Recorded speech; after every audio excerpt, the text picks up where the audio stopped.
So far, we've met a lot of single people and couples who are living in tiny houses. But one of the largest demographics of people who are now moving into tiny homes is actually young families. So how does a family make living in such a small tiny house actually work?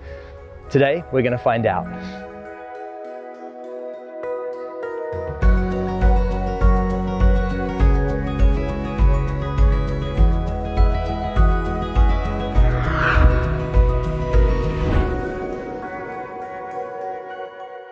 Hi, Francois. Nice to meet you. Yeah, nice to meet you too. Hi, Sarah Lee. Lovely to meet you. Likewise. And how special to be here in your beautiful tiny house. Yes, thanks for coming. So how long have you actually been living in this home now? So we've been living here since June last year. Nearly a year. Yeah, nearly a year, pretty much. Yeah. Now, one of the things that's really interesting to me about this tiny house is that you actually live here as a family of 5, don't you? Yeah, that's 5 of us in 21 square meter. It's a little bit brave moving with 3 young kids into a tiny house this size. How does that work for you? It works really well. We've always been quite a tight family. The kids are good together and there's no big fights between them. So I guess being closer together cultivate that behavior that have them working as a team better. And what was it that originally inspired you to move into a tiny house? We've lived in smaller spaces before, but that's definitely the smallest space we've been in with the most kids we have so far. And we were living in a bigger villa before to move here. And then we already own that land because I've got my workshop here on the site. So we thought, I didn't want it to pay another $450 a week on rent or trying to get another mortgage. So we thought let's just be resourceful. And it is a very interesting property that we're on right now. Yeah, you see lots of tiny houses in beautiful idyllic settings or set back. Here we're really open and really exposed, but this is also our workshop. This is also our business. So it offers the average Joe a real look into tiny house living. And can you tell me about the design of your home? So yeah, the design, so this one is 7.2 meters long by 3 meters wide. And instead of most tiny houses are already a narrow space, so when you put things against the long wall, you end up with a little hallway in the middle. So here what we did, we've pushed rooms and kitchen at the end of the tiny house to end up with as much free space on the floor in the middle, have a more feel of having room actually, yeah. And can you tell me about the materials that you've used on the exterior here? We've used that's New Zealand grown cedar for the cladding, and then color steel for roofing and the back wall as well. And the windows, we've made the windows out of American red cedar. Beautiful. So you made the joinery in this one yourself? Yeah. The good thing with a tiny house, you can really have fun with the design, and that's the same with the windows. You can actually have a window which will fit the purpose and the space exactly how you want. So making the windows just makes sense for a tiny house. You don't have many windows, so you can make every window special. I really love that philosophy because that to me really embodies what tiny homes are about. Sort of minimizing the amount that we consume, but maximizing the quality of those things that goes into it. Yeah, so our big window acts as an indoor or an outdoor seat.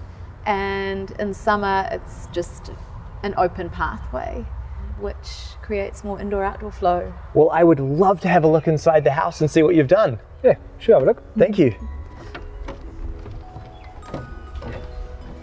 What a beautiful home. I can really see what you mean about how pushing things to the end of the house has really helped to open up this central space. Plus with the gable roof shape, it gives that sense of everything in the middle goes higher in the middle, and then in the middle of the space of the floor plan, you've got more room as well, so it really opens up the space here. One of the things that I really like about it as well is how you've used sort of the homogeneous materials to sort of carry everything through and make it all look as if almost the cabinetry is also part of the wall system. Yeah, using the same material, same color means your eye has less reference, or there is at least less part that stick out from the wall. That makes the space feel smaller. It kind of all blends in, and it's harder to get the sense of perspective and depth, so it just feels more open. Yeah. So can you tell me just a little bit about the functionality of this space and what it's like to live in here? So yeah, we've got a kitchen here, straight kitchen, and then we've got the dining table which is set all the time, and we can fit just the 5 of us around it.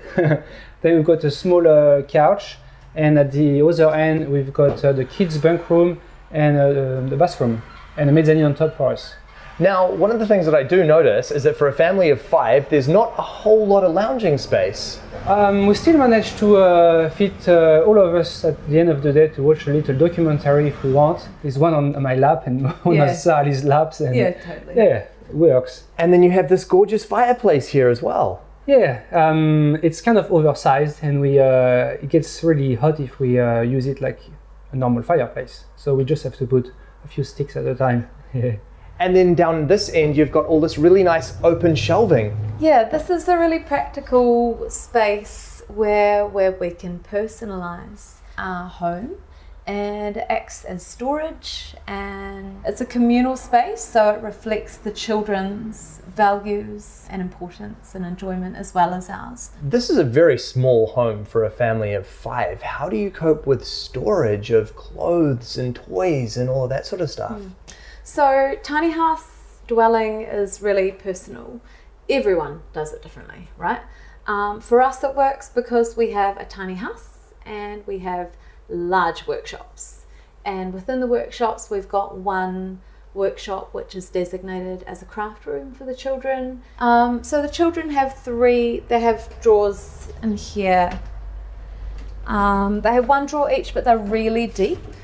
So, and the children constantly go through here and sort out all of their gear, but this is more than enough. And then, you know, per season they'll swap over, and clothes they don't need anymore will go to the op shop or hand-me-downs, etc.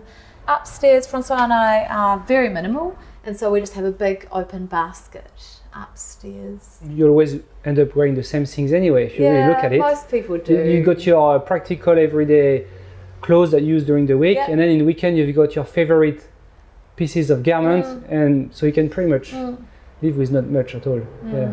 And looking in here, it is so clever how you've done those kids' bunks, the way that all 3 are stacked on top of one another. Yeah, because that was, we've managed to fit 3 kids in a box of 2 meter by 2 meter by 2 meters.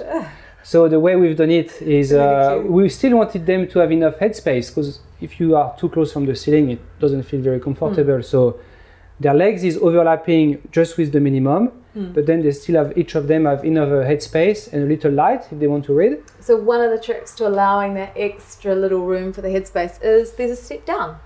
So you step down and that offers you an extra 150 mil. But yeah, there's more than enough room for us to sit, even Francois and I, you know, headroom on these 2. It's just the top one that Francois and I can't sit fully, but the kids can. And how do the kids enjoy being in their room?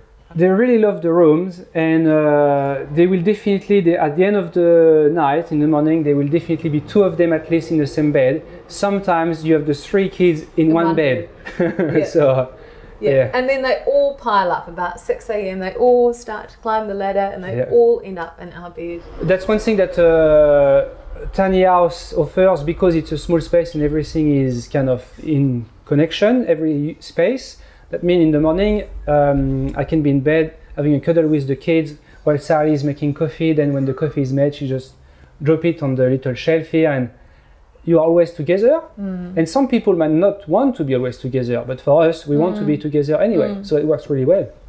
Well, I think it's exactly the same as living in a big house with 3 young children. Yeah, it's just condensed. Yeah, just a bit more condensed. Yeah. You know, it doesn't solve. You know, they are noisy, they play.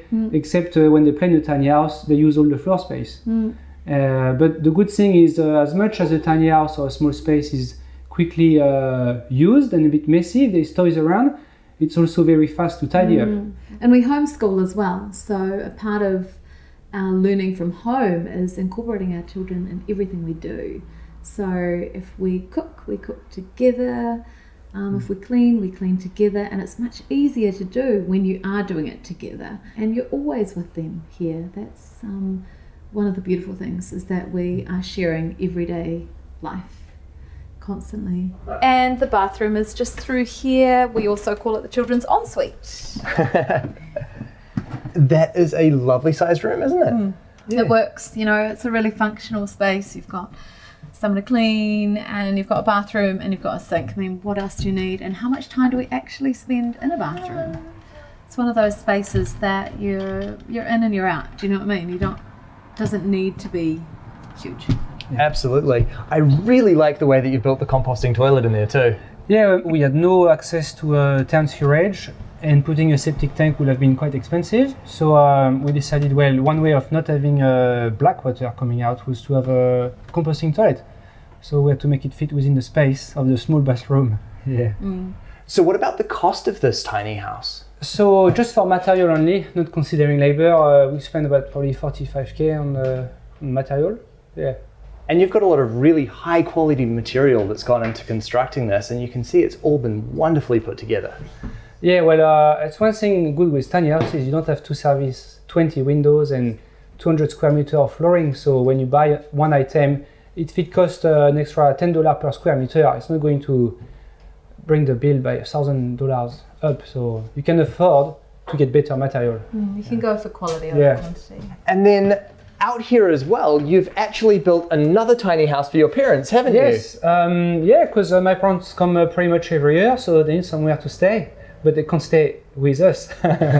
So we built them a small tiny house, yeah. Very handy, especially as this one is definitely occupied, having a guest suite as well, isn't it? It's quite convenient, yeah. We've got our friends coming from Auckland next week, and they will just stay in the spare tiny house. Excellent. Can we go have a look at that one? Yeah. All right. So what size is this one? This one is 5 meters long by 2.5 meters wide, and yeah, the maximum height 4.2. And I love the way that this one just opens out from the end into the garden. We always try to, especially when we build tiny houses for us, we can take risk and make things a bit unusual. So the idea was to have the whole end with glass on this one. And can you tell me a little bit about how you've actually designed this one? We've used the same idea of the previous one, which was to push things at the ends instead of the sides of the tiny house. So we've got the small bathroom at the back with a kitchenette, mezzanine on top, and then just open space. So what do you think the future will hold for you both now? We'll probably be moved to a mansion of maybe 60 or 80 square meters at some point. Yeah, because the kids are getting older, and our oldest one is going to be 9, and she's asking, can I have my own room?